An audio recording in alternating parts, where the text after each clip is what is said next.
What's up, everybody? Josh Armijo here. Hope everybody's doing good and well and stuff. I got an album review to do for you, and I'm going to show it to you right now.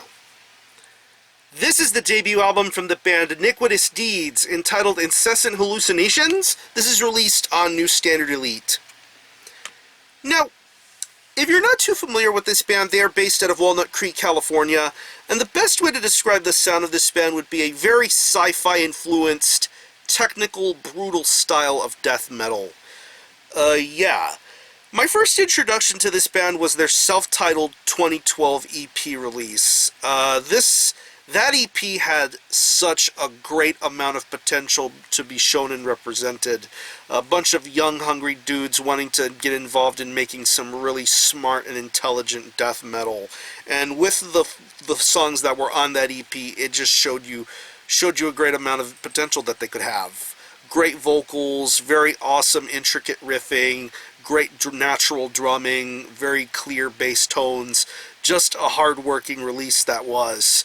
And since that release, this band has been continuing on a path to somewhat find themselves, get more better with what they have, and they've been consistently working hard on making an album.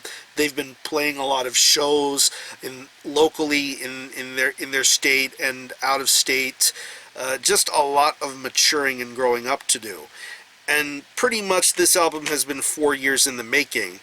And with all of that hard work comes this debut full-length entitled Incessant Hallucinations. It's 8 tracks, and it clocks in at around 33 minutes in length. And honestly, you can easily tell right away that this band is not the same band that you heard on the previous 2012 EP. This is a completely refreshed, revitalized, and reorganized sort of band. And this is what will be representative of brutal death metal's future. A band like Iniquitous Deeds creating music that is just so out of this world phenomenal. And you can tell right away from the way the imagery is of John Zig's artwork to getting deeper into the psychology and psychosis of the lyrics. It's just a really insane sort of idea, getting yourself and immersing yourself into a record like this. But let's get right on into the music here. I think the music is something that holds this album completely together. I love the way that this album sounds. It has a very modern, clean and contemporary sort of production value going for it. Not clean to where it's going to be over distracting, but still you can appreciate the type of style that's being shown here and represented when it comes to the bells and whistles of this album. But as far as the riffs are concerned, it is just incredible to listen to. I love the way that these chords sound, the way the riffs are delivered, just very technical, a very well layered and intricate sort of design being done here with the guitar playing. I mean, you hear it on tracks like Merciless Disintegration and Imposition of Depravity. It's just really insane riff work going on here. Very heavy, nice tone going for it, very clean all the way throughout.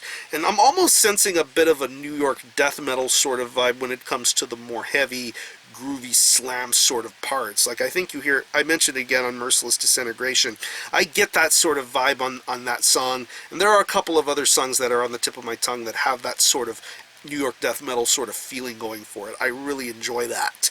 The bass tone is very technical too, just like the guitar. When you do hear the bass tone, it is very much important and imperative of this record. I love the way that it sounds. It's very technical, very well played and very well balanced. It has a very good balance throughout this entire release, and I love that when I listen to a technical brutal death metal record, when you hear the bass involved just as much as the guitar. It's a very dominant and important factor for this entire record. Moving on to the drums, I just love this drummer. He is such a very talented guy. I love his drum style, very natural, very quick-footed, lots of emphasis on double bass and blast beats. Very smart drum work going on here. It doesn't feel like a drum performance that's meant to seem as flashy. It's very important for this album's concept and theme and style going on. I appreciate the speed. I love the fast moments. I love the more mid-pace moments going on with this record. It really feels refreshing and entertaining to listen to. And of course you get the little elements that incorporate the overall sort of sci-fi-esque sort of themes going on here. You get it in little bits and spurts. You get little sort of quieter moments, like on this, I want to say on the closing track of Incessant Hallucinations, you get some very calming sort of guitar playing going on in that song. And in sort of small bits and bursts of this record. I really think it sounds awesome. And when it comes to the vocals, I really do enjoy this vocalist style. Of course, I've mentioned before the fact that this guy has a very awesome stage presence, and just the way that he sounds is just very crazy and intimidating.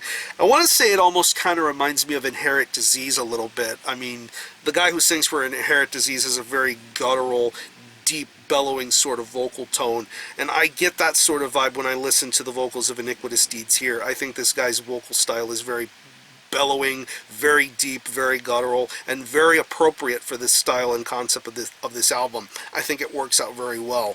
Of course, it almost seems a bit undecipherable at times, but if you read along with the lyric book, you can pretty much catch it right away and just go along with what he has to say. I think he has a very good vocal performance being represented here, and overall, if you're a fan of technical brutal death metal, if you're a fan of death metal that has sci-fi themes, a band like Iniquitous Deeds has a lot going for them. There is so much great things to be heard about this band and this album, and I'm very excited for them and their future and what the future will hold for them.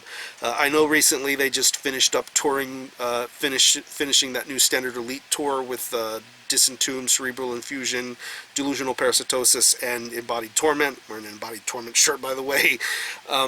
That was a great tour. They were great to see live, and I'm very stoked to see what the future holds for them. Hopefully I'll see them live again someday, so they're fun to watch. So, if I had to pick any favorite tracks, I would definitely have to say Merciless Disintegration, Imposition of Depravity, Embryonic Malformation, and the title track. I think it's some great stuff. So, I'm going to leave you some links in the description box. That's how you can get a hold of this album and listen to it. I will link you to the Iniquitous Deeds Bandcamp page where you can stream this album in its entirety, hear it for yourself, and be your own judge as to whether you think it's worthy of being purchased or not. You can buy it digitally from them, and I will also leave you links to where you can purchase a physical CD. It is available through New Standard Elite, and there are also copies available directly through the band, so I will link you to their personal web store where you can purchase it and get copies from them. I believe there are also t-shirts, long sleeves, and assorted other propaganda that has Iniquitous Deeds logo on them, so it's pretty much worth it to get anything that has this band's name on it. So again, the album is Incessant Hallucinations by the Iniquitous Deeds. This is released on New Standard Elite. Definitely support this, and I'm going to give this a very strong 9 out of 10. Very memorable debut, very interstellar, very brutal, very crazy. Support Iniquitous Deeds. I'm going to conclude this review. Thanks a lot for watching. Thanks for checking out my channel, and until the next time, Armijo out.